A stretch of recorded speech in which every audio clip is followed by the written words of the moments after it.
Evo 2025 is now behind us. We've got a slew of announcements. Yeah, including Guilty Gear. And we've got StaticGorilla is going to be bringing us all the news for that. So welcome to Double Tap. This is a podcast dedicated to everything and anything in the fighting game community. I'm your host, Crash Tag. I'm one of your 3 hosts for this week's episode. We've got Meza returning for the Evo 2025 episode. What's going on, sir? What's up? I can't wait to talk about tech, and that's it. Oh, that's going to be fun. That's going to be fun to get into. And then we've got the man, the myth, the legend, the world warrior himself, who wears the same shirt all throughout all of Evo, and he's still wearing it now. He does laundry sometimes. StaticGorilla. Wow, okay, I didn't know that was the intro. Cool, yeah, great. No, listen, leave my StaticGorilla shirt alone. That's not what I'm wearing for those listening. I'm wearing an Evo shirt. He's wearing an Evo shirt. A couple years ago. But yeah, no, I am back, and I'm here. And let's get through this before my voice dies out. We're gonna get through it for sure. Yeah, all the pre-show he's like, guys, we gotta hurry. I might not make it. It's going. My man brought that Las Vegas dry ass air with him. Back. I got one quick question for Gabe. Did you stay in the Westgate? Yes. Isn't that the one that had bed bugs? Oh, what? Yeah. That was the one that had bed bugs and shit. They like reported it. What floor were you on? 11? 25. Okay. Yeah, I think it was like further up. I believe, it was right? 25. Yeah. All right. Well, I just scared the hell out of him. Somebody needs to take a hot ass shower after this. But before we get into that, let's get to this hot news, man. Yo, Evo 2025. A long time coming. I felt like it was a long ass year to get to this point because it just seemed like there was so many events. Like there was, I don't want to say there's more events than there were this year than there were last year, but for some reason, this kind of competitive season just like took its sweet time. I don't know. It's because all the extra news we have gotten, all the things that have developed between like things like your 2X KOs coming out, or the announcements, the dripping news that we've gotten over the past year for it. Just the general tournament circuits in themselves, maybe 8 months of Guilty Gear without having a patch also felt kind of long. I don't know. Could be a couple of things, but a lot of that seems to be getting addressed throughout Evo. So we're going to be taking a trip through Static's experience there as he made his way out to Las Vegas to clearly win. He doesn't have his Evo trophies with him. He says they're going to send them to him in the mail. They got lost somewhere, so or somebody got them by mistake, so he's got to go get them back. But until you get to display those in the back, tell us, man, how was it getting to the venue? Give us the experience you getting to there. What are your first thoughts after you take? First of all, don't lie to the audience. How dare you? What? I'm not lying. I had nothing but faith in you. I know. I'm just saying. But so I was with my brother, and my brother had dare I say, access to venue a day earlier. And I feel like really dirty when I'm seeing everything sort of being made up, and I'm like, I don't even want to take photos. Yeah. You know what I mean? Like, I saw the Jury motorcycle before they even posted it. Like, I'd hate to be that guy where I like post something. I would have been like, burner account. Yeah. Like be like, oh yeah, hey guys, look at this photo of Jury's bike, and I'm like, yeah, I'm not gonna take a photo yet. Maybe. Like, I see others and I'm just like, nah. You should have been the first to post it. Funnily enough, because of the Marvel fame, like, dare I say fame, and the TNS and the trolling and all that, 2 people recognized me that I had never met before.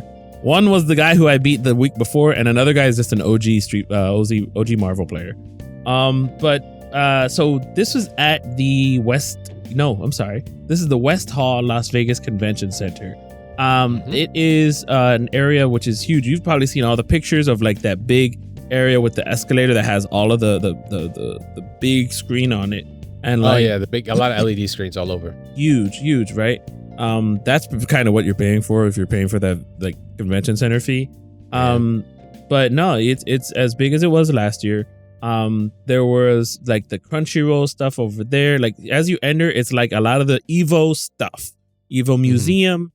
Evo things. I didn't even go to the Crunchyroll. Apparently there was like this big old like LED screen you could take a picture in front of. I just thought it was just an LED picture you can take in front of. And apparently there was some sort of interaction thing you could have done.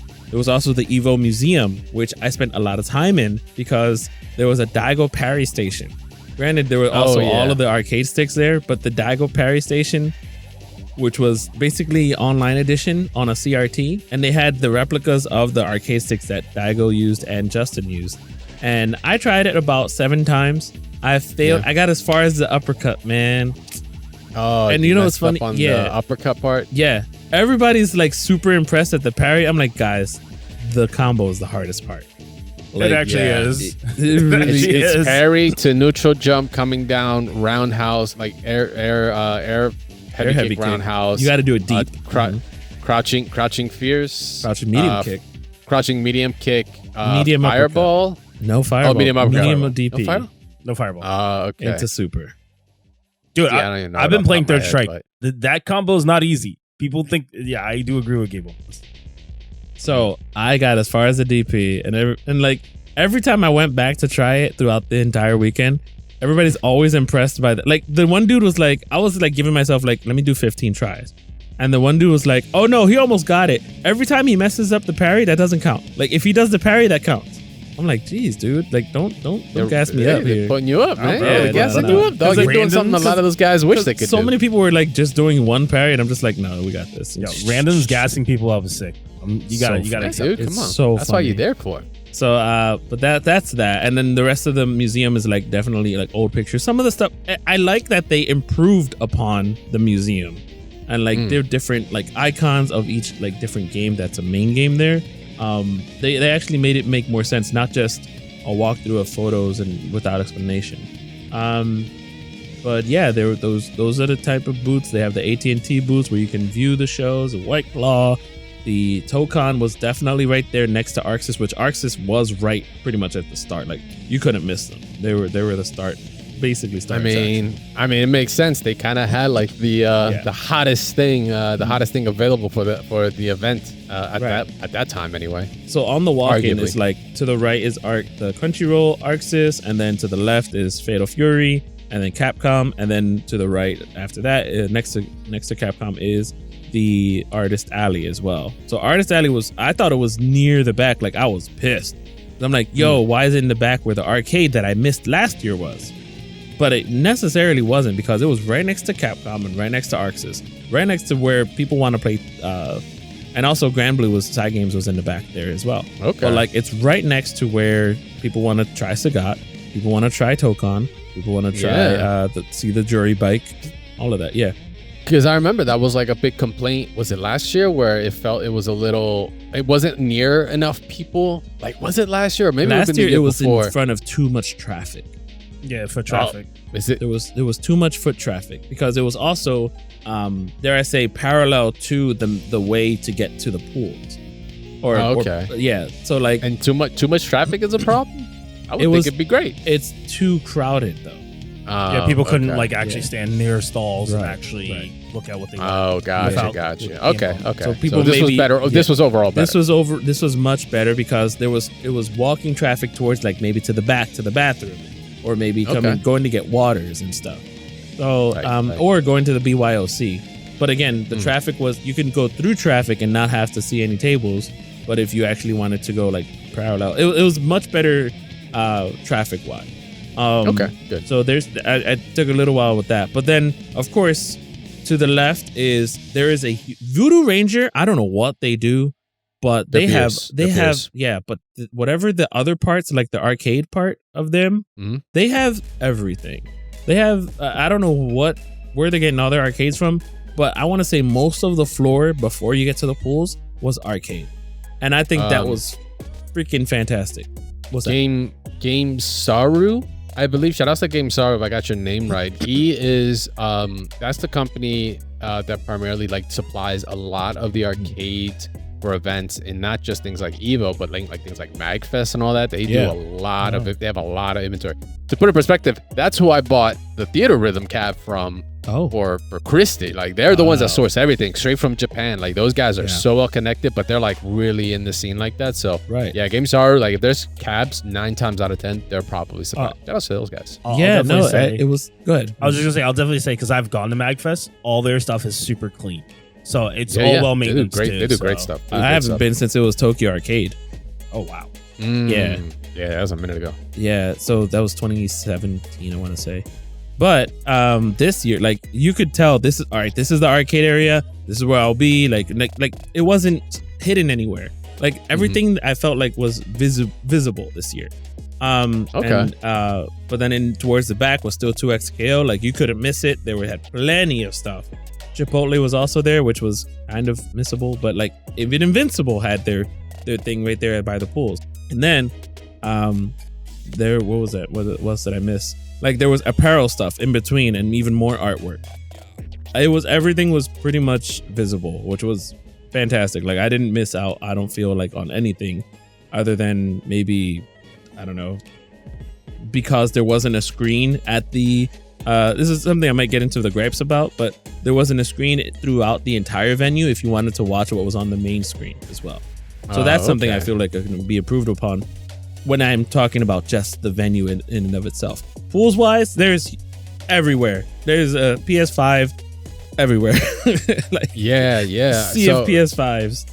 So like when you were coming in, did it feel more like you were getting that convention experience as soon as you came in, more than like a tournament kind of feel when you come in? Because it sounds like you weren't seeing setups till you got past everything else. Bingo. Like, I feel like it took you a second before you even got to like, oh, pools are over here. This is where we're starting pools at, is around this area. Well, yes and no, because the BYOC was already large in and of itself. Like if you went right in and went to the left, went to the right, it's BYOC from the wall to wall. But the BYOC is just that, right? It's not. There was nothing competitive there. Were they running side tournaments there? Yes. The Marvel 3 side tournament was there on Sunday. Okay. So side tournaments there, but like the main stuff, right? The big stuff where they're like build up all the main pools for the main games. Like you weren't seeing that till you got through the crowd of like all the attractions, all the sponsors. And you got to see like what else you can do. That's one of the things I was wondering about, because we've talked about it before, right? As Evo grows and as it costs more,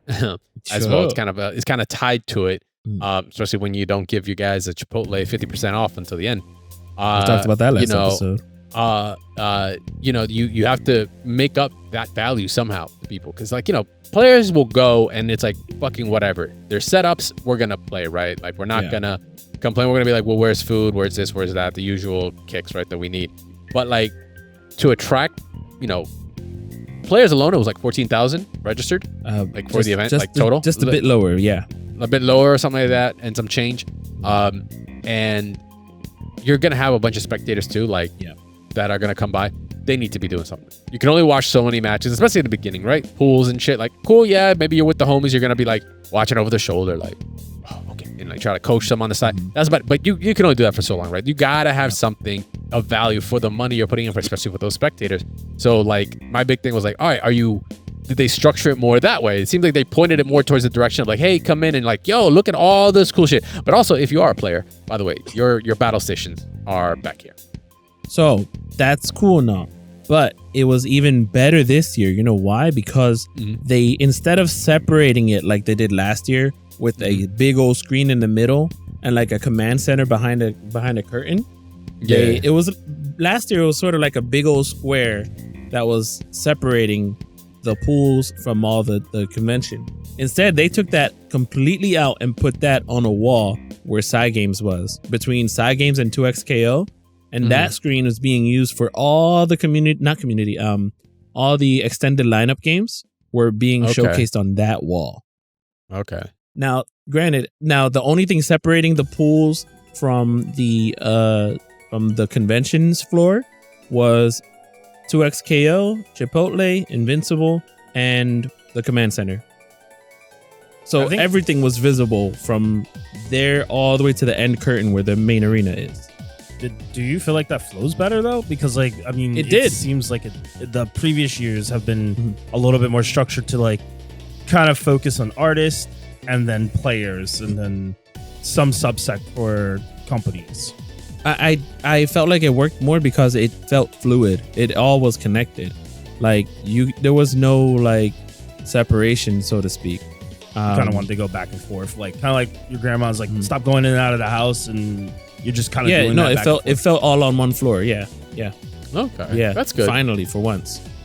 That's good. Yeah, because like it's very easy to like you said before, how they did it with that weird kind of square gap or that kind of buffer they had in between, and like if you're not seeing cross traffic there, except for when like big games happen, like top 8 or your top 16, that you start seeing people just constantly move just because they want to watch those matches. But when you have it more integrated, it feels more organic. And I think it's cool because, don't get me wrong, players are there to play, but when you can also take their minds off of the competition at times to kind of get rid of maybe a psych out or kind of distract them a little without having to get them completely taken out of the area, so they're not just like trying to completely separate in that sense. I think it's an overall win. I like the idea of that if the flow of the feng shui as it may is better, then I'm for it. Yes, feng shui engine complete.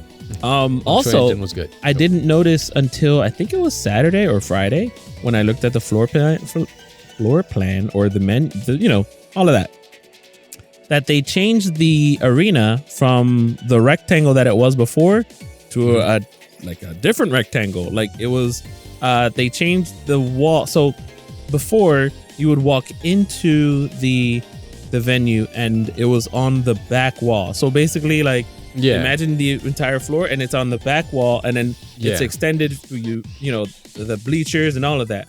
Instead, when you walked in, you're walking in behind the screen and the bleachers are way in the back. I don't know if they ran out of bleachers to use, but it was just basically turned clockwise. Interesting. I don't know if they would run. Yeah. I don't know if they would run out as more. Maybe they're just had not a budget, but a limit almost to how many they would realistically hit, and then they would look at it back and probably go oh, did we hit it or not? They go oh, we exceeded. It's okay, well next year we probably will scale to this now. Well, right? They sold an exact amount of seats this time. Yeah, exactly. So they were let's downgrade. So they had a cutoff then. Yeah, they definitely just had a cutoff. Okay. So overall, right now, from what I'm hearing, just a better convention experience, just coming out the gate. In the new layout, massive amount of more, seems like more presence for more companies. I mean, makes sense. There's a lot of things that were leading up to it, like every Evo, but I feel like it's a little bit more jam-packed on this one. But overall, we give this, if we were going to give it a, how many, from 1 to 5 fireballs, or let's say Dan Hibiki thumbs up, how many would you give the overall experience when it comes to the venue coming in and checking it out? I'd give it a 5. Wow. Because it improved upon the mistakes that I felt happened last year. Again, I didn't. Yes, because there was nobody. I don't think there was any complaints about long. I mean, token is going to take long. Yes, because it's the newest game. The lines are long, whatever.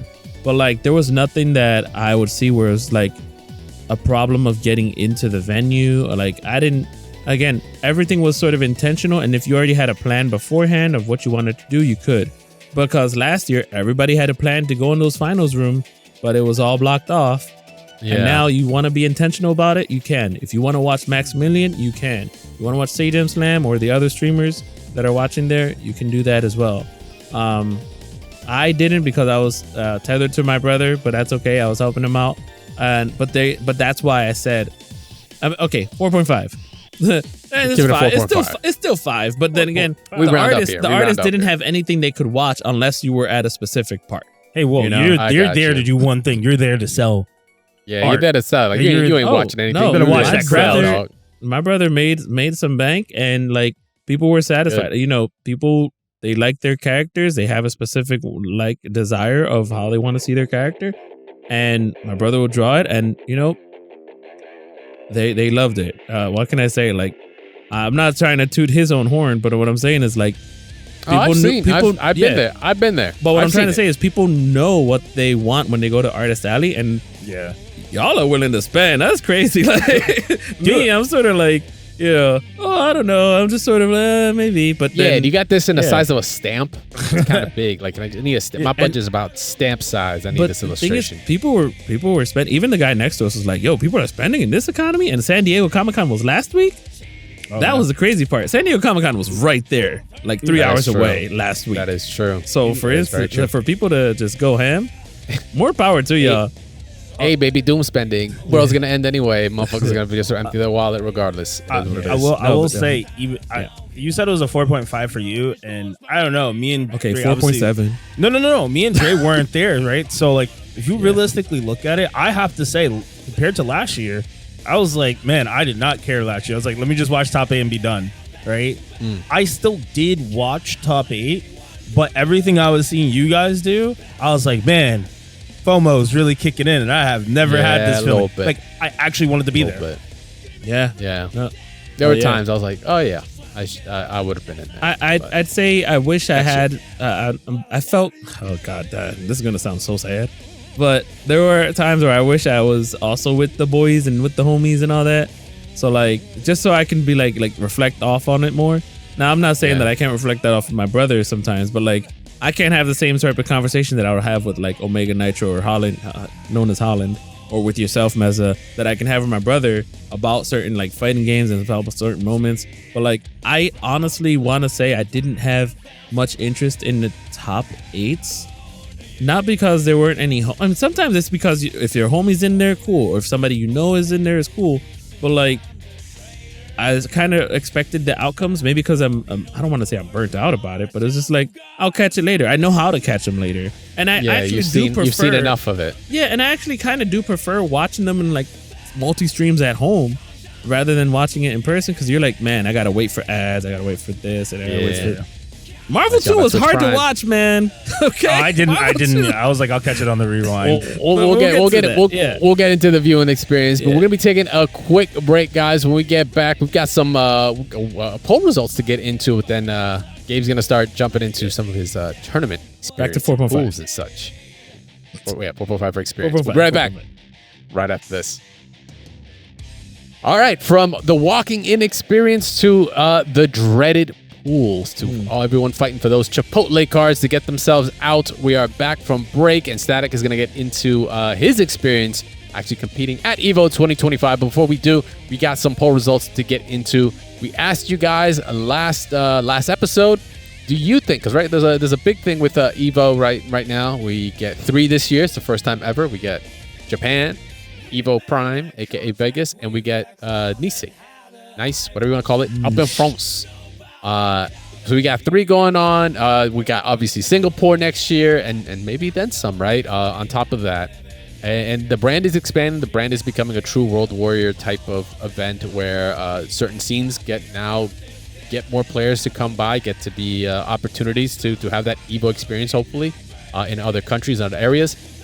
But there's been a lot of talk about, like, well, what does that mean for Evo Vegas?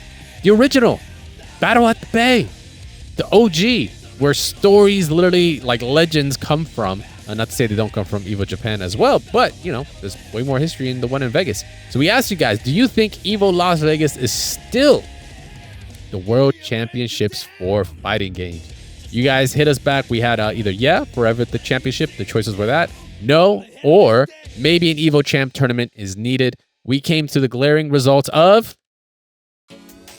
87% said Evo Las Vegas is the spot to be. Not to take away, obviously, from other events, because actually the next one up was 13% for maybe an Evo Champ tournament one day. I think as that kind of group of winners expands, there's maybe an opportunity there to do something. I know it gets a little tricky because different games, different genres, different eras.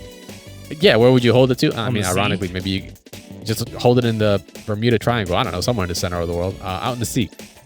Get into oil rig matches. But 87% are saying, I think even with all this expansion that Evo is going on with in other places, I don't think it takes away from Vegas. Because I think Vegas will always be like the bigger attended one of all. Because like some people, Japan sure was awesome. There was multiple thousands of people that go there. Not to the same numbers, I want to say. But technically, I think Evo Japan had higher numbers in Street Fighter 6 than this Evo did. I believe so. This year. It was 5,000. But it's popping out there, right? It's like incredibly popping out there. It's gonna be like that. I'm telling it to you right now. It's gonna be like that at Evo France. if Dragon Ball Fighters is established as even a side game or even maybe one of the main games, it's gonna pop off because they love that freaking game out there. There's amazing players that's still grinding it on it, and some of the best known ones are gonna go there, and still an opportunity for players to come out and enjoy that internationally. But I think the prestige and what everyone thinks of when they think of moments, they've been primarily done in Vegas. So everyone's going to look at Vegas as kind of like the toppest of the mountain. I just feel like we're at this point where everybody kind of sees going overseas. You're not going overseas to watch Evo, really. You're kind of going for everything else. Yeah, you gotta go. You gotta go there to compete. You might as well. You're already spending the bread. I mean, you're gonna get an experience. Don't get me wrong. Yeah. Euro trip, whatever it may be, out to Singapore, have a good old time still. But you're gonna want to compete because you want to see what other places have to bring, right? What players on the other side are actually playing and how they're playing. That's how you learn, right? We've done it in such a minor, a much more focused level when it comes to within your country, within your local, within your state. But you're looking at the macro level. That's that's where some of the experiences that some of these top players get is what helps them become those top players, right? So I think it's still very much worth it. But in the meantime, though, Evo, Las Vegas, maybe Sin City is the spot to win at. Speaking of that, Static is now going to let us know how he won all his tournaments that he entered at Evo, and then decided to give it up to the runner-ups because he's such a nice guy. Go ahead, man. Let us know. How'd you do, bud? First game was Marvel 2 destroyed. No, I'm kidding. So I lost to a guy I should have beaten. I don't even remember. It was just. Isn't that what everyone always says? He was spamming assists. Yo, it was 3-0, but it was close though. Yeah, I was just spamming assists, and I was not punishing and not playing my best. So then he had to play Nerd Josh, who didn't show up and DQ'd. Yeah, he was too busy probably working at 2x scale. No, he was sick or upstairs because he ended up showing up later, but not for the game. So that's okay. He DQ'd himself. I had to play some guy, and I got to use my patented M. Bison Spider-Man. Oh shit! I've seen you play that. Yeah, I really enjoyed it, mixing them up with capture assist, and I was like, yeah. So then, poor guy. Then apparently there were a couple just buys from some more buys that happened there. I don't know, DQs or whatever, but ended up having to play none other than Dragon God. He got sent to losers because of his arcade stick, and I was like, and then he played somebody and his arcade stick was messing up. I'm like, look. That guy was kind of pausing because he thought your arcade stick was messing up. And he's styling on him, getting mad at his own arcade stick. And he's like, yo, I can't do anything. And the guy's like, should I beat him? No, yes, defend yourself. And Dragon God is flying with Sentinel and doing jump H, jump H, jump H, jump H. I'm like, this guy does not know that he just should take advantage that his stick is broken. So I said to Dragon God, I'm like, Lincoln Morris, Dragon God, yo, I don't care whatever your stick does, I'm beating you up. He goes, all right, you're mad. Because me and Dragon God go back since 2011 Marvel. Oh no, shout out to Dragon God. I didn't know that was his first Evo. That was crazy to hear. Yes. That was his first Evo. Oh so God, somebody flew him out for Fatal Fury or Dragon Ball or something. So the mad history, Dragon God's been in the game for 20 plus years or something like that. He's an OG. He looks younger than all of us. And the dude, fountain of youth, straight up. Great dude. When I went, one of my early days of going to, just a quick side note story. When I went to, I think it was NLBC. It might have been NLBC at the time. It could have been Big 2. It was that early in Marvel 3's time. It was the very first Curlies. I got invited to go out, and upon getting there, Dragon God shows up. This is how I get to meet him. He was just watching me play some casuals. He was like, yo, you want a money match? And I was just like, oh yeah, bet, let's go. I said, yeah, let's do it right away, instantly. Hey, let's money match.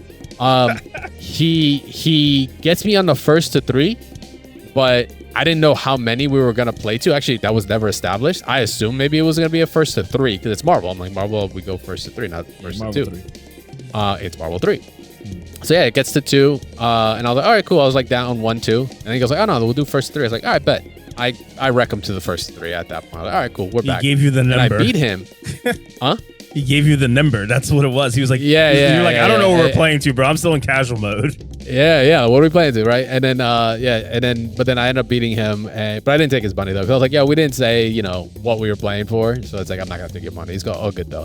And he was a good dude. Cause he was like, yo, man, you're good. You're not. He was just even in defeat, right? He was still he's a very cheery dude. Always got a smile, trying to have a good time. But he's a cool dude. His Taskmaster was definitely fucking scary. Yeah. But no, great guy. Nova I don't think he was Doom. I don't think he was playing Nova at that time. No, not at all. But he's now a Nova Doom. I want to say whoever's cheap. There it is. There you go. That works. Oh, I'm Amaterasu, I think. Yeah, Nova Doom Ami. And then he Is switched it out. Ami? like No, half- that's yours. That's your team. That's Maybe it's that's Virgil. 2/3 of my team. Oh bro. no, That's it's That was Nova his Virgil, that Doctor was Doom. him. Yeah, Wow, but, something like that. he's anyway. that's my team. What the fuck? Yeah, what are you Yo. talking about? No, your team is Ami. Shut up. No, No, I also use Doom. He uses both. Yeah. Well, anyway, All right, back at that's it. funny. Dragon God destroys me. That's cool. Whatever. Long story short, but got I, bodied. at that point, I was like, wait a minute. Why haven't I ever picked like Storm Cyclops? So I did Bison Storm Cyclops. And I should have done Bison Storm with the Typhoon, but I picked Lightning Attack instead because I wanted the pop up. But I got away with some things. What? That's terrible. Go on.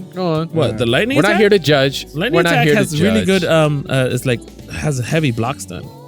Like It if you does, use but if a you use Typhoon's really good, though. if you use Sentinel's Hyper Beam with Lightning Attack, you're in block stun forever. Anyway, so back at it, lost. By the way, Gene Concept was in my pool, and he actually made top 8, so that was cool. We ended up playing the casual for like first to 5 or whatever. He destroyed me, which I expected, but I was just like, yo, he needs to warm up. Let me get beaten up. I don't care. Beat me up. It's cool. There you go. Everybody got their purpose. So yeah, my bracket was 10 a.m. Thanks, appreciate it. Bracket was 10 a.m. and then my bracket for Street Fighter was at 1. And I had to play some dude who started talking to me. He goes, "Oh yeah, I'm from the West Coast. I know DXP. I know StaticGorilla. You're like," he saw the name. He's like TNS and whatever, blah blah blah. And then he goes, "Yeah, I think we got to play first." I'm like, God dang it! Why are you making friends with somebody who's gonna you have to play first? you I don't- hate that. Does that affect you? Does that affect you? Sometimes. Yeah. Gabe, you want to know what the What's tech that? is? The What? tech is do Don't talk what to every anybody. top player does. Come late. There you go. Yeah, so you ain't Just got to come deal late. with that situation. Because I don't Well, know. anyway. I never feel bad. I never feel bad because it's like, oh, we got to play? Cool. I'll body your shit as soon as Brown starts. You are my enemy, and we could be friends afterwards. But, like, it is what it is. So I beat hit. Nope. He picks Mai. I lose to his Mai. I'm like, all right, get it together, Gabe. I'm picking Kimberly. I beat his Kimberly. I'm like, cool. And then he picks Marissa. I'm like, hell yeah, I know how to counter Marissa. I got this. So then I win the first round pretty convincingly, right? And then Marissa things happen. I'm like, Oh, I can't yeah, believe it. baby. And I got Marisa. beaten out. I even did the crouch fierce on the Superman punch, and into like I tried to do the air juggle or whatever move it is, and I messed it up, and I'm just like, oh my god, what's happening to me? So I lose to him. I'm like, I can't be out here losing like round 1. What the hell?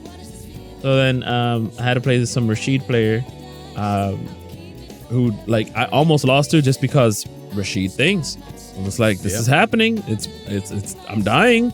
So beat him. I beat him with like getting punched in the I fucking beat him face. with like I a need help. pixel. I'm just like, all right, I'm just gonna block forever.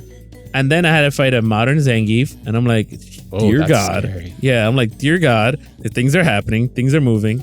Real demons start coming out. Yeah, and I beat him barely, and then I had to fight the same first guy again.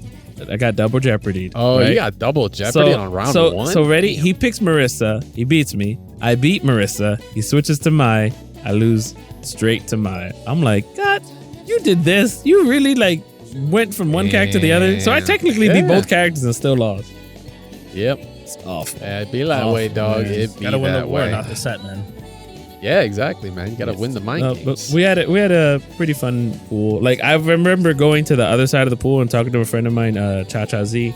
Shout out to him. He's a racer out in California as well. But he has I think he has a 370 or 350, just like you. Anyway, Nice. so back at that, His good taste. so I said to him, I was like, yo, I don't see any notable like names in my pool. And the one dude he was recording looks at me and goes, no notable names, huh? And I'm like, hey, listen, I sorry. Bro, I don't fucking know everybody, but bro. I don't know your yeah. life story. But I'll What also- the fuck? but It's I'll not also- offended. Like, yeah. I just don't see that you're a killer anywhere else. He's like, So what I'm do you from want me? Zimbabwe, bro. Come on. Hold on. I just want to put rant out there. Like, bro, I've had that situation where I've talked and then they're like, oh, that's me. And they're like, kind of like offended. I don't. I'm like, bro, I don't fucking see you placing. What the fuck you mad at me for? Go get better. Like, if you place better, then maybe I know your name. Like, I've had like kind of those back and forths, and I'm like, people's egos get so so butthurt sometimes. Like, bro, you with nobody. Like, it's me too. Like, it's nothing personal. It's just I don't fucking see you placing. So he did why are you mad? He made it out. He did all right. I just wish that he had like the Kimberly stuff he was doing. I was like, you're doing like so much unnecessary stuff. Like, you could definitely win off of just doing a B&B instead of a reset on an Akuma that's modern. But it got him out. But it got him out. It did get him out. So he didn't run into a Marissa that was the same as the anyway. It doesn't matter. Doesn't matter. It's gone. So finally, Fatal Fury. That salt that's dug in there. That mineral salt. Finally, we get to the Fatal Fury at 5 p.m. Fatal Fury at 5. Yeah. So my first opponent showed up. Thank God, because there were already a lot of DQs. I had to play him. I beat him pretty easily. Sorry, buddy. And then I had to play Scrot Vermilion, who's a known anime player. Melty Blood, and he also is a nut. He plays Luke in 5, and I was like, wait a minute, he probably plays Hotaru in this. I took a couple rounds, but he ended up winning. And then the wait. We had to wait for DQs. How? We had to wait for this one guy who ended up showing up after he got DQ'd, so they had him play his first match with somebody else, right, against a Salvatore. The hell? By the way, I think there were already 10 DQs in that bracket. I literally just pulled it up. Yep. There's like 2, 4, 6, 8. Actually, yeah, 10 on the dot. Yep. So here's the thing. Did you see that my opponent in losers also DQ'd? Did you see that? He lost to the Salvatorean winners and said, that's all right, you can just DQ me anyway. Bro, why did you even show up? If that's the case. Like, oh my God. That's why I tweeted what I tweeted. I'm like, y'all keep complaining that people are trashing the game, but y'all don't come out and compete. It had 1,500 entrants, and it's probably because people registered before April 24th when it came out, which is what I said last week. And now people are like, oh, it deserves a spot. I'm so happy it's third up there. If you take away all the DQs, it's probably going to still be on Saturday or even before Guilty Gear. A lot of people's fights were getting changed too, so maybe that might have played a little bit of just a little. True. But I mean, yes and no. But 10 people might be a little bit much. Dude, it happened to every bracket. Everybody I talked to. I'm literally looking right now. Yeah. I'm looking right now at the brackets, and it's an average of like 10 people. Somebody qualified by getting DQs. Yeah, that's sick. I'm not gonna lie. That's fire.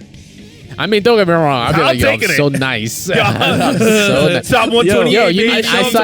I signed up and give me that Chipotle bowl, baby. Could you imagine though? Like, we in there. We're in there, dog. You just show up. Like we always talk about, just show up. That's all you got to do. Just show up. And they make top 128 out of like let's say 4,000. You're like, yo, I did it. I've achieved something nobody else did.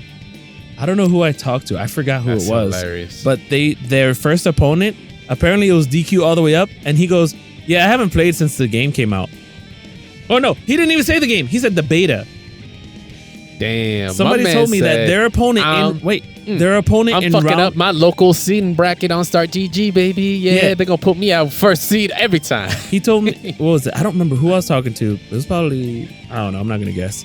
But he said, oh yeah, my opponent in round 2 of pools said he hasn't played the game since the beta. Did he? I mean, you could take it either way. You could be like, wow, that's so sad. He's going to be so bad. Or, man, this dude might actually be fucking really nasty. Yeah. Like, so nasty that it's like he doesn't have to play the game like that. So, the next player, so when I finally had to play, I destroyed a guy who was cosplaying as Terry. Just straight up voxed him. And then I lost to a Salvatore in losers finals. But, like, yeah, dude, you were just almost out. Yeah. You literally, losers finals. You almost just qualified out. I should have lamed him out a little bit more, or just like universal anti-air. There's a lot I could have done. And like I wrecked them round 1, and then I was like trying to adjust the volume, because I'm like, sometimes it's too loud, sometimes it's too low, sometimes too loud, sometimes too low, and I got in my head. Damn. Terrible, man. Yeah. I was just like, just put on music.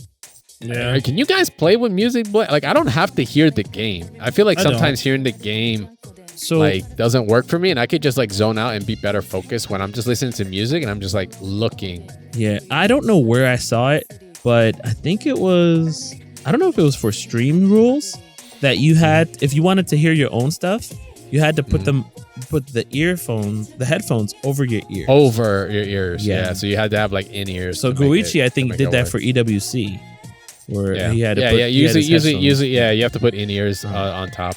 Yeah. Because also sometimes They're doing it. Don't do it for Evo, but in other esports, usually those big cup tiers also have white noise because they're meant to kind of also keep the crowd noise away and for you to be getting comms and stuff, especially in games like League and Valorant and stuff like that. Not so much like I said in fighting games doesn't matter because it's just 1-for-1.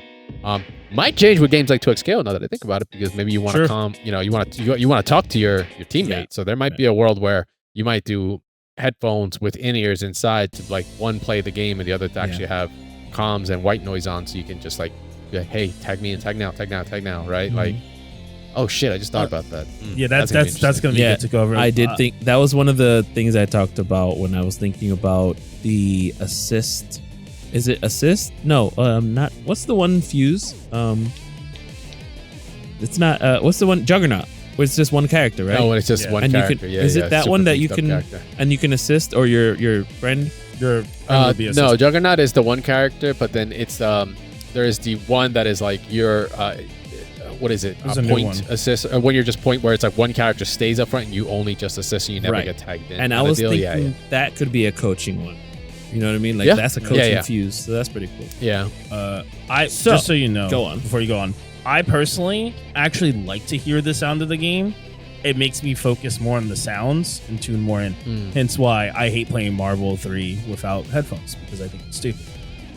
Yeah, like some games like Marvel 3, because you hear the call outs of the assists, right? I need backup, whatever. Like, like that's your tell. You don't have to, you'll process something quicker when you hear it than when you see it, right? So hearing I need backup or whatever, like when you know your opponent's character's BOs for an assist, you'll already react faster to that than you would if you saw it. But it's weird. I'm not looking for those things.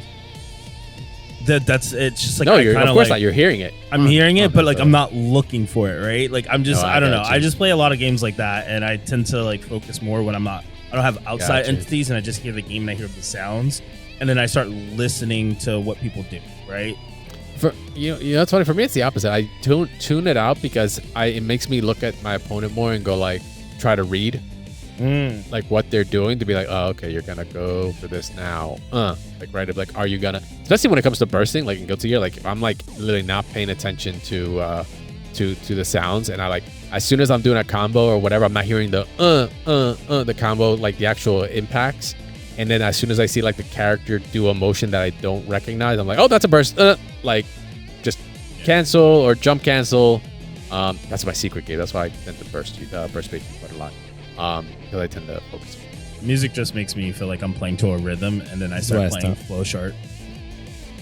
Gotcha. All right. So so you like keep beating you up. You'll be back.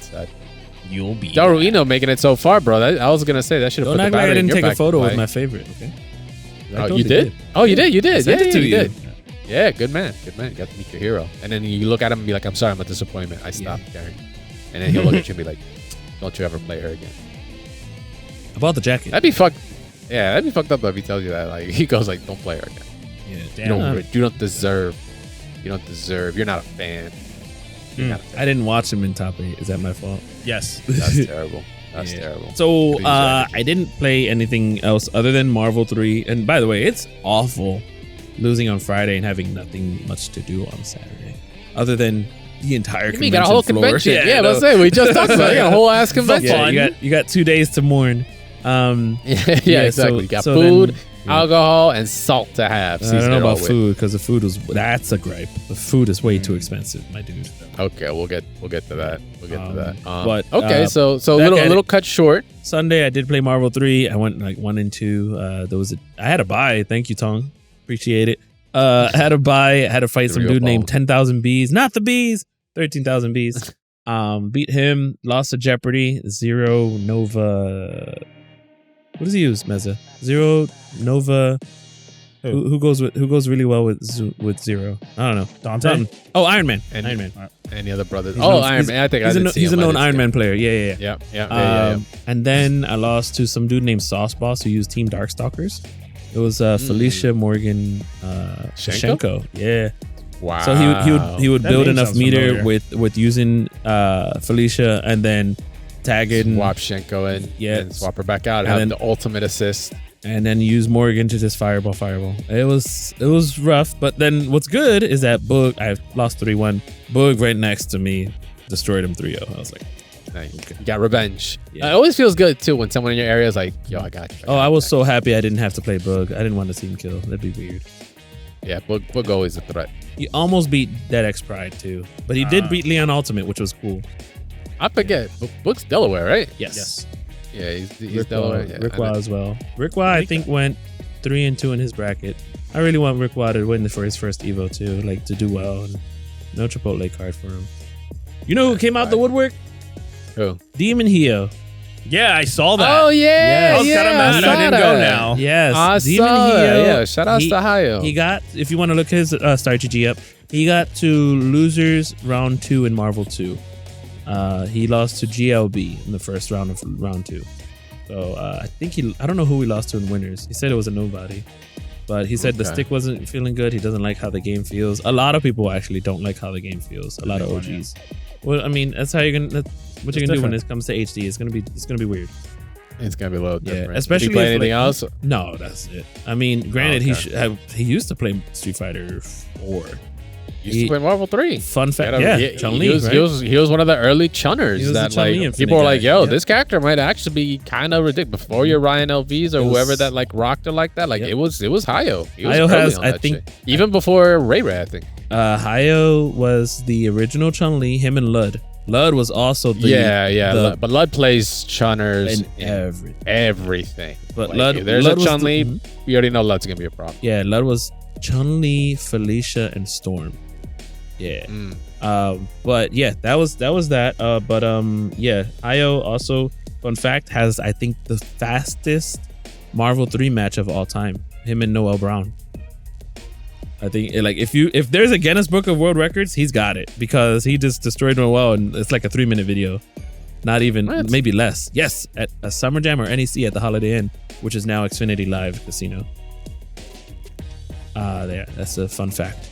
He also was in grand finals at 2013 of Apex in himself versus K-Brad, Seth versus Cammy. Yeah, one of my favorite. Dog, Apex. you weren't kidding. I literally the video starts at 0 with character select. I just went and skipped forward. I got to like 42 seconds. The match is already done. Yep.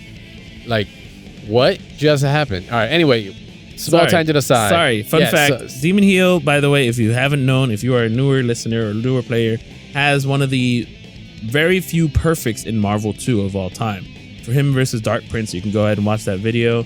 It is a straight 2-0, and the second one is a perfect. Granted, it doesn't show on the screen because Dark Prince rage quit at the specific time. So you'll see. Yeah. It's a very good video. He's freaking coast. Yeah, buddy. I'm in fucking Hio. All right, so you get through your pools. You get bodied. Shut up. Unfortunately, no Chipotle for you. You gotta pay for that shit. Or call up Sejan for the guac. Did I mention the burrito bus? What? No. There was a bus that you could take to get to the nearest Chipotle. Yeah, that's kind of weird. That's cool. Yeah, that's kind of cool though. I like that. Yeah, because you know what? Like you could be like, oh yeah, there's a Chipotle down the block, but it's like you really want to worry about like getting yourself all the way there. But if they had a shuttle for Chipotle, first of all, that's a win on Chipotle because the amount of money they'll get for people going just for them renting a tour, little bus for a weekend, like they're gonna make their money back. That's actually a really smart thing to do. Dude, that bus was decked out. Like you see, go ahead and look up the video. Tasty Steve has the video. I saw the Tasty Steve joint, so I didn't know that bus was a part of the show itself. I thought it was just like a commercial to it. No. That's pretty sick. There were people at the station. They were waiting to go to burrito to get their burrito, man. Yo, Chipotle's like time to get this money. Wait, did it come back? Was it like wait and come back? Oh, yeah, there was a station there for people to wait for the burrito bus. Damn. Now you're asking too much, dog. However, the something else that I wanted to bring up on the first segment was there's a lot of walking from the other hotels. There's a hotel connected, like the Westgate is connected, and then the Vegas Loop is also connected, but like it's still a lot of walking. That's another gripe. Yeah. So we'll get to the gripes. Yeah. We'll get to the gripes. I know. I'm griping. He's griping it because he's slowly starting to think more and more about it. But let's move on to like, all right. Well, when you're not in pools and you're not going around spending money on Eno hoodies and whatever else you want to grab. how's the viewing experience? How's the experience of actually going out and checking out matches? Like you were kind of alluding to it earlier, the staging seemed a bit better, but how was it from the staging there all the way to finals? How'd that end up working for you? So the viewing experience. I mean, Saturday, I mainly wanted to just watch Marvel 2. I was waiting for 5 o'clock Marvel 2 because again, Marvel 2 on the main stage. That's my first foray into Evo, was seeing like that clip of Demon Hio playing Dark Prince, and I knew what Evo was because of that. I knew what Evo was because of the Moment 37. That's why I spent so much time doing the Evo 37 trial. They used online edition on a CRT, and so online edition is like but still they were using it because it had the trial part that you can do. Literally the setup for it. So it was pretty cool that was. But I didn't sit down on any stream to really like watch, because again, there's so much to do there. Unless I'm at home and I can watch all the streams, and but like my focus was to watch Marvel 2 on the main stage, and I had myself a non-alcoholic White Claw and just watched it from the very, very back. And I gotta say, it was like, why they should have had a 3 out of 5, because there was more fluff than there was match. And it's hard to sit there because I mean, Marvel 2 goes fast. I mean, when it's at this level of play, you're just I think Marvel 2, I think the ratio of Marvel 2 to ads or break time was higher on the ad / break time. But I mean, also, it's kind of like, it's expected. It's a game where literally it's one wrong move and you are actually, it's not, oh, you kill the characters. Like, oh no, they position right. This is a team kill. Like there is nothing. There is no X factor. There's nothing in between that allows you to break the sequence of events that your opponent has and you can't interact with it. So it makes the matches, quicker because it could just be a body bag, right? My caveat to that is that it's coming. You should probably prep some stuff in between, right? Like maybe explaining why infinites work, why guard breaks work, with actual like visuals. Like one thing is for commentators to say, like Yipes and Justin being on and be like, yeah. Like they did their part, and there were some moments where they explained like, oh, so why is it that a guard break happens? Like, yeah, well, when you normal jump, right? Like, you get hit, then there's like, I actually forgot what the whole explanation was, but having a visual, something that shows and teaches and analyze it would have been like really cool to have, especially in a game like that where the text not changed in how many years now, how many decades, like. Yeah, no, you're right. Right at the start, like, here's something that you'll see today, rather than let's see their list of players that they beat. No, here's what you're going to see today. The guard break situation, like a weatherman. Exactly. Like Marvel 2 is not going to be the same for all these other games you're about to watch on stage. This is why. Yeah, and you kind of prep the audience and everything, and be like, that would have been great. Because Justin just saying Hyper Beam unblockable on the incoming. What the fuck? What does that mean? I just learned what the Hyper Beam unblockable was doing like maybe less than a year ago, because when he does the heavy punch in the air to hit the block into Hyper Beam. Right. Apparently, the issue is that there's like the very last active frame of certain moves, it ends up being unblockable. It's just a glitch in the game. It's why Sentinel's spit. That's what I mean. Sentinel spit, you do it right. Yeah, Sentinel spit can be unblockable because technically you're supposed to block it both ways, but like you can't, so you eat it. So it's like all about the last active frame. Yeah, stuff like that. Like you should be showing that, or be ready to show analysis on that in a game like that, because there's going to be more downtime. That's the part that it'll be part of my gripes when we get to that. Is where I really want to solve. I miss like the days of. Well, I didn't watch Tekken, so I don't know if during an ad if they had will it kills, because those are so much fun to do with the crowds. No, they didn't have it. No. So like at least not on stream. Not at home, but I don't know what they did in person. So but yeah, that's something. But again, for me, the being there viewing experience is definitely more of what you're planning to do. If you say, hey, me and the boys, we're gonna go watch Marvel 2. A lot of the guys that were from the Philly FGC that were in the Airbnb, they went and watched everything on Sunday. Like the Street Fighter 6 finals, they were all there. I would prefer the bleachers. I don't really like all those chairs look mad uncomfortable. I'm sorry. The ones that were super close. So yeah. I was like, nah, it's just whatever. But yeah, I think it was cool to see that. I didn't buy myself a ticket to see all the final stuff. I didn't want to sit with Maximilian's crew because I'd rather see them in a chat. I didn't sit with the Sajam Slam because I'm not the biggest Sajam fan. I don't know what the other streamer was, but it was just like I walked over there on Sunday and I was just like, yeah, I'm all right. Because again, I wasn't with the crew. Like I said, it's gonna sound lonely as hell, but I was only with my brother who's just drawn there, and I'm just like stoic. Also, let's call it stoic. Yeah, and at the same time, SummerSlam was happening, so I'm like, oh, let me watch this stuff with Kurt here watching SummerSlam. But also, Curtis DCB. He was also watching like Street Fighter finals and all of that. We had some of the stuff up while we were like packing up on Sunday. By the way, again, Sunday's show floor was open, which is probably my favorite thing. Because you could do whatever you want still on Sunday. You can play Token while everybody was going up and down, left, right, and whatever. Historically, that was an issue because you feel like, well, if you weren't in top 8 and that's all you have to do, like you got a free Sunday. Maybe if you found pool setups that were also still set up and they didn't like start breaking down because maybe they have to make a certain time. It's good. It's good. That's definitely an upgrade. I like that they did that. Another fun thing, I felt like so if I were to rank, like I'm not gonna rank right here like boom boom boom boom. No, I'm gonna say like I don't know what that sound was, by the way.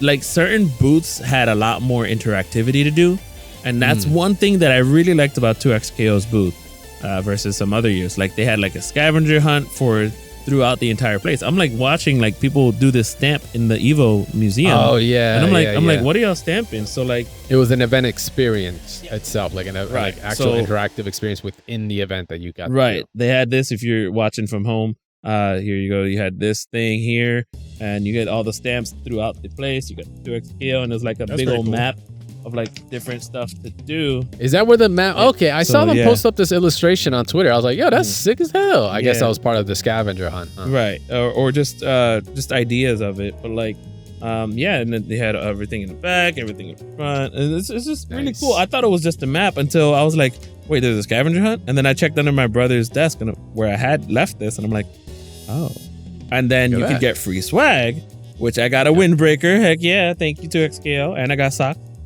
And then also, if you did the survey, you get a coin. The coin also sent you to a gacha machine where I think there was only one ticket to get to Evo France in there. And one guy did win it. Wow. Yeah. Okay. A guy won a trip to Evo France. That is crazy. That's awesome. I will say for the record, this kind of shout out to Riot Games. We're not biased here. That kind of fits your whole MO, Gabe, if you think about it. What's that? Like you like having... And I think everybody likes having the options afterwards. But some people just rather watch the tournament and not worry about doing anything else. You, as someone who's gone to, different theme parks and different things, I feel like this kind of fits you, where it's like, I could still do more stuff that is tied to the event itself instead of just watching. I mean, we're older now. So we've gone to these a lot. Yeah, we've gone to it all. We've to it. So we want a little bit more, and this kind of is nice, especially if, like, let's say you can't have that kid that sits in a seat, and the parent's like, I don't want to sit here either. Now they're walking around doing scavenger hunt stuff, and there's opportunity for nice little trophies that most people don't get. Yo, ma, I got a ticket to France. What?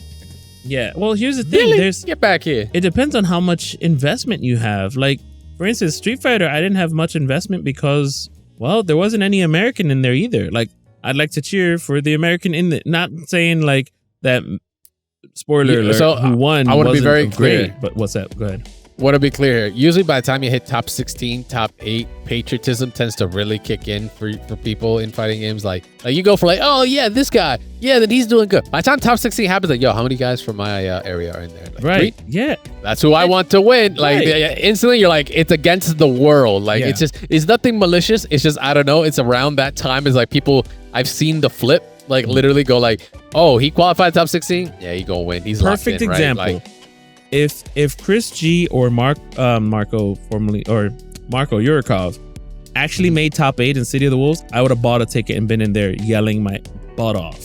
All right. Oh yeah, that's right. Because both of them, one play Hokumaru, he's cool, but both of them are really cool. I know, not really cool. Oh yeah, they're really cool. I'm like a fanboy. No, I know. Yes, he actually shut is, up. Yeah. No, those are the homies. Marco, I've known him for years, since he was picking Rose in Street Fighter 4, and he's been through a lot. And I think the world of him. He won. He got top 8 in King of Fighters. I didn't even notice. I should have been there yelling my ass off again. But yeah, he did amazingly. Still, I even messaged him when I saw that he lost to, I think, ZJZ or something. I don't remember who it was. So one of the Billy players. But still, like, to be able to like believe in your players and see them up there. For instance, I probably would have had a different feeling about Evo 2016 if L.I. Joe wasn't there.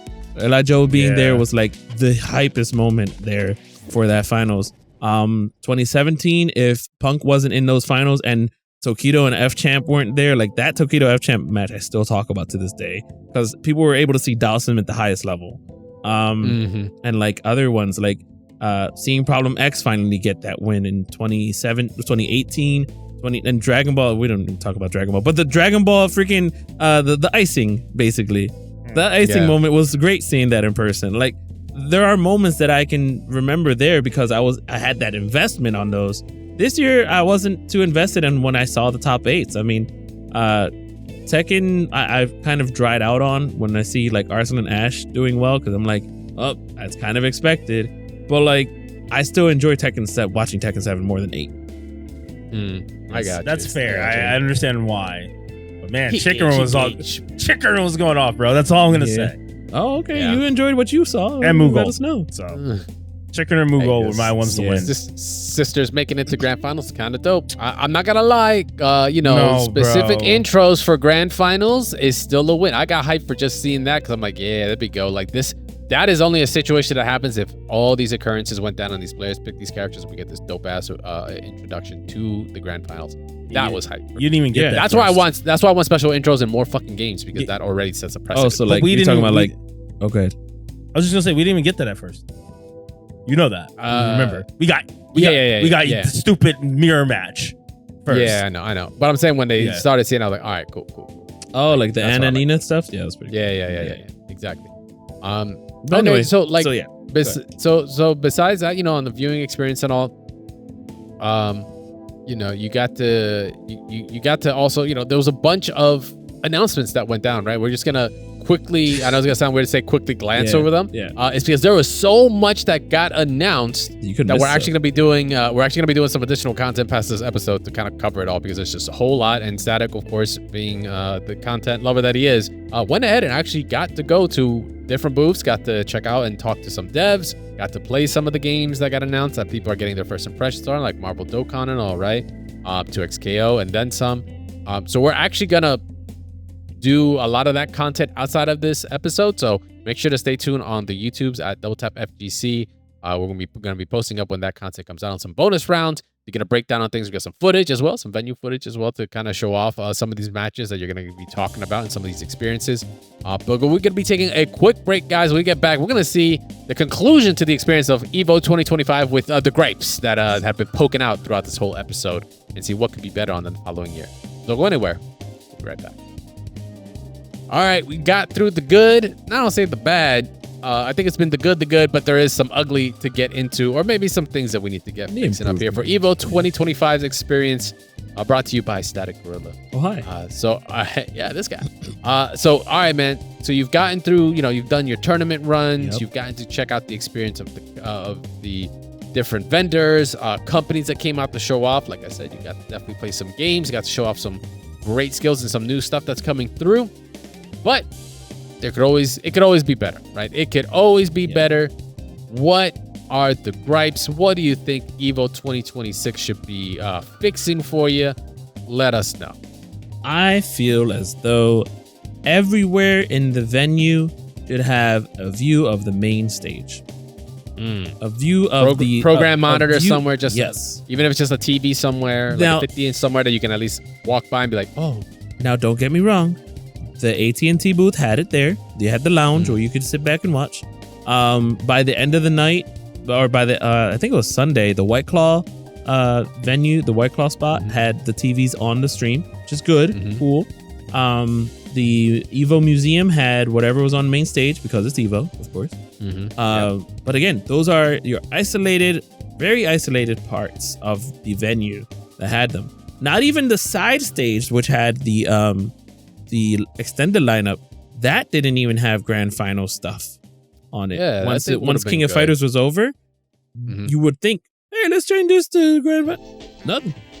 So I don't know what that thought was, but right outside of the arena, there was the entire weekend, there was a big ass screen that was showing what was on the panel screens. Like while you're in pools, the panels were up on that window, up on that screen, which is cool. Okay. Like the Jeopardy stuff that you saw on Friday. Oh yeah, the Family Feud and all that. Yeah. Like all of that stuff was happening while pools were going on, which is cool and all. But again, the people out there on the show floor probably weren't catching those things. Again, it's hard to catch everything. I can understand it. You know, you go to certain places and you miss panels. It happens a lot unless you have a plan to go to certain panels. Yeah. Like it takes definitely some planning to get a program out to, you know, these monitors. I could see the benefit to that for sure. It just becomes not say a logistical nightmare because it gets different per venue, but I mean, if you're going to be in this venue for a while, you can definitely plan for it since you've already been here. You know, you have the experience. Yeah. Maybe, I would see having program monitors in certain corners. Just if you're, I know it's gonna sound weird, going to the bathroom, like on the way there, have the audio you get to peek something. Or you know what? Have the audio in the bathroom. Why the hell not? Like, you know, I don't know. You don't like one types or anyone just yelling while you're like, oh no, you gotta cover some sound. You know what I'm saying? Yeah, I guess so. But like, you know, program monitor on the way there or like around certain areas. If there's a luncheon area, you want to have it there. I'm surprised on the side tournament. Yeah, the extended lineup. I would think they would just have like even an additional monitor or two to show off like just what's going on stage. I know it's also very difficult because there were so many stages, right? There was so many streams. It was like Evo's 1 through freaking 7, right? 7 or 8. So I know it gets difficult. So it might not be like a day 1 thing.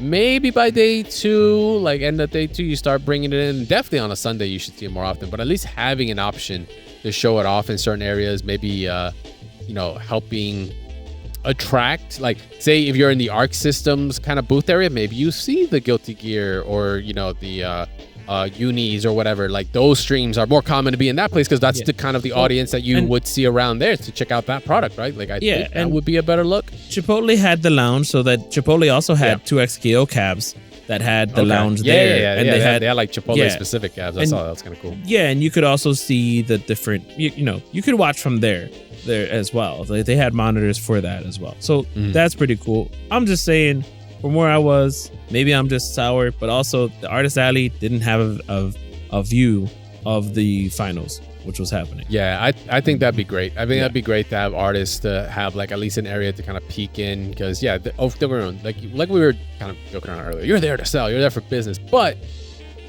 it's also because they're also fans. They're also fans. They're also fans of some game to some degree, right? So giving them that ability to watch easily also would be great. I mean, sure, they could always bring up an iPad or your phone and watch it and all that there. Like that's also a possibility. Don't get me wrong. But you know, having that already in the venue just makes the experience that much better in the event than you just trying to make it yourself. My brother's daughter took his iPad to Puerto Rico.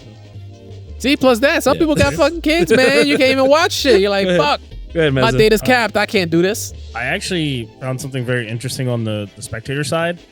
The first day, first off, I was thinking that it was just going to be like a few streams with like Max and some other stuff and then tournament play. Man, I couldn't find anything. Everything was spread out. No, they had a schedule, but it was like, at one point, I was like, everything's so spread out. I'm like, what if we just had and this is probably more of a Twitch thing, if we just had an easy switcher where I could just like kind of click it and then I can go to the other stream. I have to back out, watch a full freaking 2-minute ad, and then I gotta wait. And I was just jumping stream to stream at that point. You gotta go to multi-stream. No, not multi-Twitch. Multistream.am. That one's better because you can also have chat embedded in whatever window you want, and you can literally like have custom configurations of the streams. That's what I did. I would have 4, 5, 6 streams, just which is fine. Laid out a certain way. That's like a thing I could do. But I'm just saying, like, I did love the programs concept. I just probably would have liked something a little bit more interactive with maybe the Artist Alley. Like, I know I love the interviews with certain people, but I would have even loved on Sunday. I wasn't interested in, like, let's say hypothetically mark, City of Wolves. Maybe I just wanted to watch some more Tokon, right? If they just have like maybe a booth set up where it didn't have to be a full-on stream, just maybe an angled stream. Hell, I'll watch it from the corner where it's not fully showing the game. But like, I think even when they're doing these like ad breaks, these ad breaks, these built-in ad breaks they create, showcase the artist gallery. That's what they do when we go to MagFest. On the TVs, they showcase like the venue itself and what's currently happening. So you might know that like this concert's coming up, or this might be the live orchestra of whatever. We could see that. So I kind of would like to see a little bit more interaction on that aspect. That makes sense. Or even announce what's going to be coming up or happening. Hey, this is happening in the next 5 minutes. Make your way to the main stage or second main stage. Yeah, bro, if I watch more Chipotle ad, I swear to God. I feel like man on the street type segments or man on the street content is also good. Like that could definitely be done. Like you said, inject it. Like be able to highlight the people that are also awesome creators that are there in Artist Alleyway or one-offs on certain booths, right? And plus, fucking sponsors love that shit. Like, they love that airtime. They'll be like, yo, we get that. Like, not to say necessarily for free, but I mean they're already paying to be there. But throw that kind of adds that bit of relationship growth there, which would be good. There's one last thing I will say, because obviously really from a business standpoint, going firsthand, and the last year I went was the Will It Kill.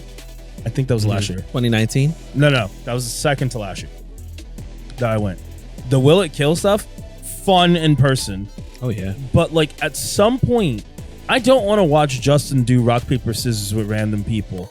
So like, I think there needs to be kind of like something in between that is for the people who are there and the people who are at home, right? Not everything needs to be for the outside audience to see. Oh my God! So, wait, how many times did you vote for the Chipotle meter with your emojis? Oh my God! Exactly. I don't think it happened that often. Yeah, but that's what I'm saying. They had voting phases for like top 8 where like, oh, who do you think would make it, and they actually voted, and like that was dope. Yeah, you actually got to see the percentage. Like sorry, Phenom, only 2% of people thought you were gonna win. But at least somebody believed in you. Yo, Mena made it very clear. He was like, you ain't winning anything. Which I did like. I did like the little trivia thing that they did. That was cool. Yeah, I love stuff like that. Do more of that. Stuff like that for sure. Include the players. Exactly. Yeah. But for me, I feel that, Meza, about the rock paper scissors. That's kind of already overdone, just because that. But that was more for people at home. Go ahead. Okay. Yeah. But for me, it was really, I not say harping on it, but it's the one thing. It's the production. Like there's still, I mean, besides audio, some I'm gonna be honest. Yeah, the amount of times audio issues happen, like at this point, it's just expected, and it's like that's kind of crazy to think at this level you guys are still having these weird audio. They were playing that Ken trailer.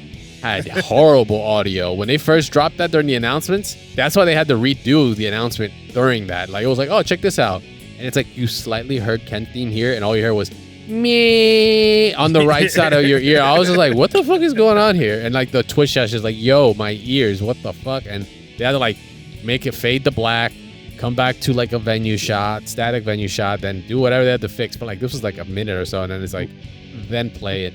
I don't Mike's know. Being just bad, like I don't know if you saw my but message. Also in other booths, and I'm like, bro, this is like y'all need to really. This ain't the 2010s. Like y'all need to really step up your prod game. It's insane. That's just on a technical level. What is this, an Arturo stream? Yeah. before it on a technical level, but then the next level is the content. Yes, it's the content, man. Like like I said, MVC2 was a perfect example. Like this game's gonna be fast. There's all this tribal knowledge that is in there.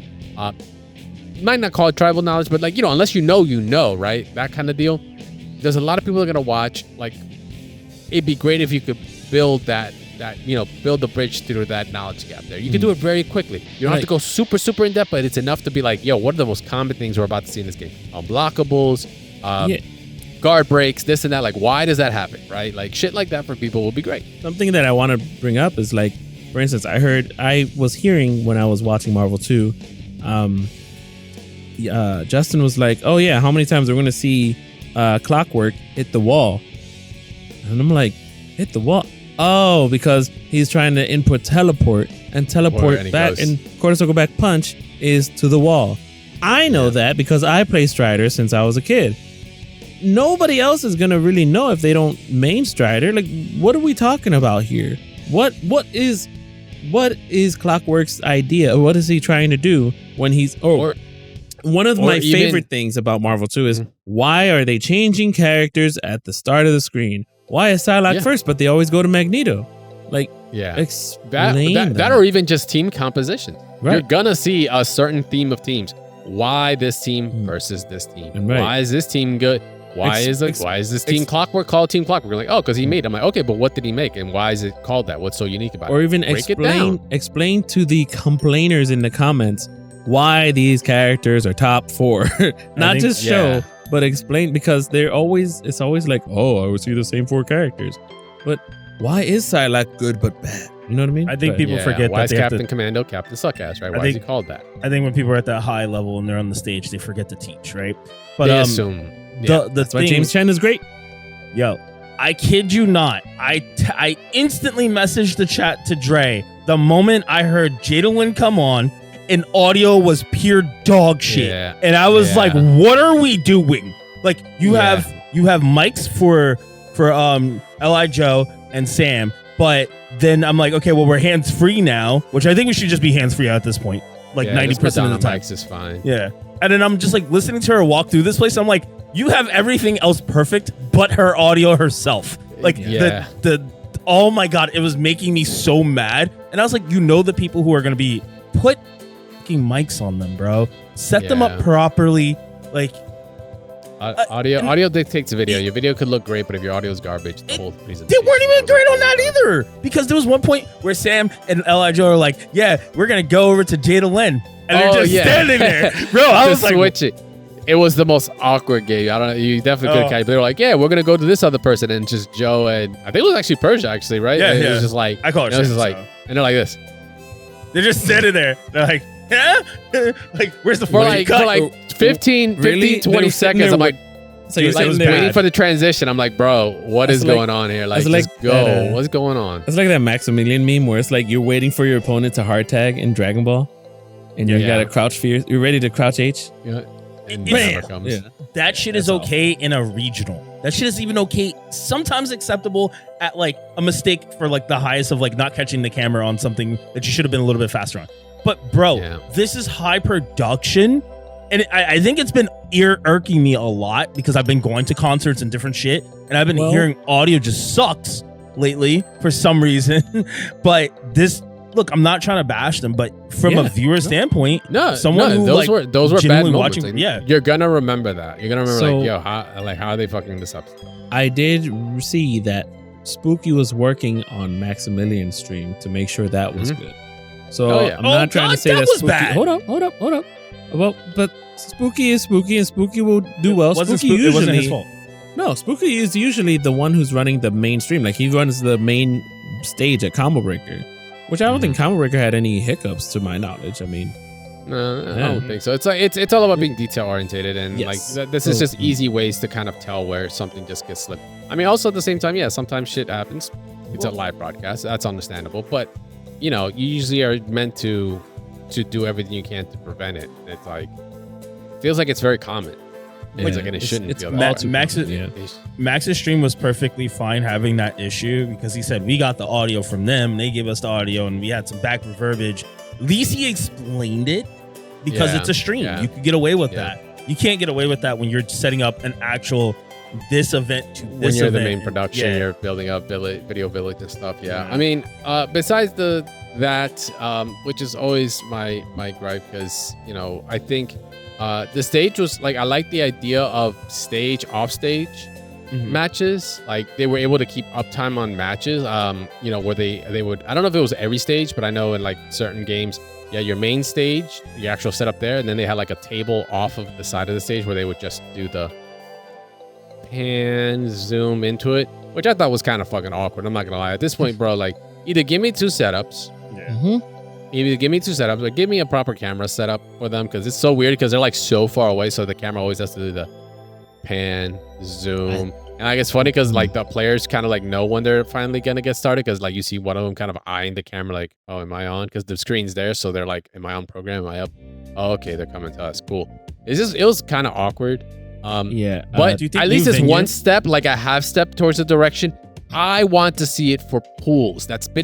For me, that's been my dream to do. If I were to do an entire fighting game production, I would dream to do sets from pools, being able to, like, I literally know exactly how I would do it. Evo, if you want some help, I can consult. Hit me up. To literally set up the network infrastructure, everything I would need to be able to then grab the signals from whatever setup I want, within whatever your budget is, of course, and be able to send that to my switcher or to my mainframe and be able to just pull and be like, yeah, we're gonna go to this set, we're gonna go to this set, and just like, there's coordination that needs to happen, but that's just part of a live broadcast. There's coordination needs to happen. I know pool runners are like running around looking for winners finals out of their pools or whatever, so they can put up on stage. Like, that's understandable. But this kind of, there needs to be a level of understanding as to what the expectation is here. They can focus. See, so with that structure, it allows them to focus more on the winner side. And when those losers match are coming up, if you just want to switch to it, they don't even have to go to the stage anymore for the losers finals matches. Yeah, those are just hold them for a second or two. You're seeing it like seeing things kind of progress even quicker, which is like, oh my gosh, keep things on schedule. But here's the other issue though. Like I remember, I think Chris G tweeted something out, and I was like, well, they actually used to do in Super Street Fighter 4. I remember one Evo, they had matches set up while the other match was playing. I remember seeing like Lamer Boy versus somebody, him and his Guile. And then like that match he was using a Fuerte. It doesn't matter. That match ended, and immediately you had another match already up. And I'm like, yo, this is great. You know why? Because the ads weren't all over the place and needed to be done as well. Also true. Man, they gotta pay for a big venue now. I'm not gonna lie. That is a big. Gotta get paid. Of course, we gotta see that chicken, get roasted and stuff, and then everybody goes. That carne asada. The El Pastor burritos. Oh, stop it. Anyway, I know I'm getting hungry. But I mean, besides that, like I said, that's something they can improve on. But besides those gripes, is there anything else you would look to improve about the Evo experience next year? Besides what you've got, is there like a one thing, if you could just be like, hey, change this, it'll be awesome, what would that be? It's really hard because there's no way to make food less expensive. Like that's unless you have a really cool sponsorship, maybe. Yeah, I don't know, but like unless you make it out of pools, like, and then you got to get in a burrito bus, or you go to Bagel Mania next door, which was amazing. Bagel Mania. How about something more realistic? How was the lines for getting your badge and moving around? Freaking fantastically easy. The year in 2022 or 3. Like the line was so long just to get the badge if you had a custom badge. That's why I never got a custom badge again. But now this year you could go into any of the lines that had letters in them and get your own badge. But if you had a custom badge, you go to one of the letters and you get them. Like they actually spread it out. So it's not like they're not learning. However, it's all about what's the most common letters in your name. Right. How many people have that letter? That's when you're screwed. You're like, shit. Yeah. If you got Z, you might be easy. You'd probably be better off. But every line you could go into each of one of them. Now, my brother also put me as his helper. So I had to go to the artist side and get my badge. He couldn't get his artist badge. He needed the person that was going with him. So God forbid, if he would have bought somebody else and they couldn't come in, he wouldn't have gotten his helper badge. So I got his helper badge on the side. So if you are an artist or if you are a streamer or whatever, and you have somebody that's not there, keep that in mind that you can't just get their secondary badge. You have to have somebody named. So thankfully I checked my email and I showed them and I had my badge for my brother. So I could go in there with an artist. Yes, I had to badge to stop it. Yeah. So with that, we're going to leave you guys with actually not only just a question of the week, but a poll, because I forgot to actually bring it up when we got back from the break. But poll this year, or for this episode, is what was your favorite announcement from Evo 2025? I know it's going to be hard to pin down. There were so many between characters that are getting announced for certain games like Invincible Versus, right? Omni-Man being shown off. Of course, we've got... did we get anything for 2? I mean, Vi, right? We got to see Vi actually showed off for 2x scale. Marvel Dokkan, right? In itself. Strive 2.0. Holy shit. Lucy. Kind of crazy. Finally, Virtual Lucy getting some gameplay. Street Fighter, thank you, with Sagat. Ken with City of the Wolves. Tekken as well. Actually got several characters showing up. We got to finally see some Armor King, as well as the new original character. Can't remember her name, but she's from Madagascar and shit. She's like a new original character that is also making some waves online, only because of really, I think, controversial things. Hey, but what about Rivals there of was Ether? a lot. Rivals of Ether. There's plenty of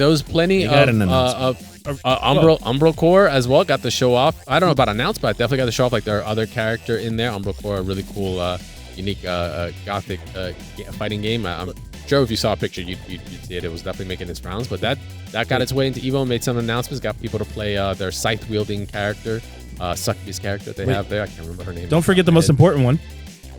Virtual Fighter. Oh yeah, fuck yeah. Yeah. Oh my god. Yeah. Virtual Fighter. Jesus Christ. That's Amazing. gonna be that is in its own bonus round. Virtual Fighter coming out with like the steeziest of sound stages to be a training room, which I thought was such a great like little touch, but then just the gameplay. It's kind of crazy. Some people are like, yo, Virtual Fighter feels more Tekken than Tekken right now. I was like, ooh. Damn. It does. Ooh, that's kind of rough. And then those close-up hits with the tooth coming out and shit. I was like, ew. I want more. Give me more. Yeah, so much. What was your favorite? When we posting up that poll on all our social medias as well as on our Discord, to make sure to join to get involved there. And of course, our question of the week. If Evo 2025 was your first tournament experience, even if it wasn't, but if it was, what would be the one thing you would tell your friends about? Let us know what it is, whether it was the time you had with friends there, your experience with the homies there, the experience of the booths, the games, the first-hand experiences. You got to do it with a bunch of other people and got to enjoy those moments together where you got to find some cool shit out, like Sagat safe jumps or whatever, as you're labbing it with people as you're playing there, or just the tournament itself, playing, watching, the influencers that are there and the content creators that are there, like your Maxes and all, actually being able to see them and actually kick and break bread with them. Let us know what you would tell your friend about, maybe make them go on the following year for Evo 2026. Once again, we'll be posting that up on all our social media platforms as well as on our Discord. And one quick note, PSA to you guys, we will be on a small hiatus from the podcast here until September. We'll be posting that up as well, just to keep in mind. But that doesn't mean we won't have some content. Maybe we'll have some live streams. Maybe we'll definitely have some bonus rounds for sure, because we have all these announcements to get into. There's plenty of things to talk about there between all of us here. We're all really excited. But there will be some content being posted up on the YouTubes, as well as you'll check it out on things like Twitter, Instagram, TikTok, and such. So we'll be making its rounds, but the podcast will be on a small hiatus. The season is done, and so are we for now. When we come back, we'll be starting off with some really good stuff, some new things for the podcast. So if you're interested in that, make sure to stay tuned. Appreciate you guys hanging out with another episode of Double Tap Evo Edition 2025. Thank you. Of course, brought to you by StaticGorilla. That guy right there stroking his beard, going like, yeah, I went through that. Hot take, it might be my favorite Evo, though. Wow. Yeah. Even more than Japan. Sorry. Even our time in Japan. I mean, there was a lot of stuff to do this year. I know, but Japan was dope. It's Japan. Yeah, Japan. You can't say you went and saw a Gundam. You can't. I didn't. I wasn't there with you. Oh, well, you suck anyway. Then that was your fault. That Evo Japan should have seen it. That Evo Japan was butt. Yeah, the first year was kind of rough. It was more for Japan than it was for Evo. Yeah, Japan was great. Yeah, it was Japan with a little bit of Evo is what it was. Yeah. But make sure to follow StaticGorilla at StaticGorilla on all social media platforms. Even though we won't be doing podcasts for a little bit, taking on this hiatus, I'm sure he will still be on the grind at TNS, correct? On Fridays, yes, sir. There you go. And putting up some reviews of previous matches. I gotta get on that. There you go. Make sure to check out his content at StaticGorilla. Once again, go follow him and check out Meza at MezaFGC as well, where he's getting into all kinds of fucking things. I think the most recent is DNF tournaments are still going strong. They're done. Wait, officially. was it DNF? DFO. No, wait. What's the ones I've been seeing? Not Online. DNF. DFO. No, Dungeon Fighter Online is officially over. What are you playing then? I've been watching you stream some tournament. Yes, I've been streaming Crystal Vatlin by Universe. So currently working with the community over there. But you're actually going to see me play Demon Slayer 2 this weekend because I've been signing up for tournaments and I've been communicating a lot with the anime community where we're going to be supporting that event too. There you go. So once again, at MezaFGC on all social media platforms as well as YouTube and Twitch. You can follow me at CrashTagVS on Twitter, but make sure to follow the show at DoubleTapFGC on all social media platforms, YouTube, your Twitters, Instagrams, TikToks. We're all over. Blue Sky, all that kind of stuff. We're all there. We'll be posting up, like I said, when we get some new content going on, some bonus rounds in, because we got plenty of games to talk about, plenty of announcements to get into. And if you want to get involved in things like your polls, question of the weeks, or our awesome community, check out doubletap.gg/Discord. Come join us. Come say what's up, especially if you've been to Evo. We'd love to hear your stories. If it was your first, if it was your fucking 20th Evo, right? Would they have like 20 Evos by now? Yeah, they would have like 20 Evos by now. I think the first Evo was like 96 or something. Anyway, let us know. Make sure to join the Discord. Come say hi. Come say what's up to our awesome community. All the guys there that were watching, living there in spirit, as some of them could not make it. But we appreciate you guys for hanging out with us once again. Evo 2025 is a wrap. We'll be back after the break with some new digs for the show, some new looks, maybe some new segments and some new props and things that are going on in there. But until then, guys, stay safe. Hopefully you got home safe from Evo. But until then, stay on the grind. Get your plus frames up. Get your combos up. And we'll see you guys on the next episode. Peace.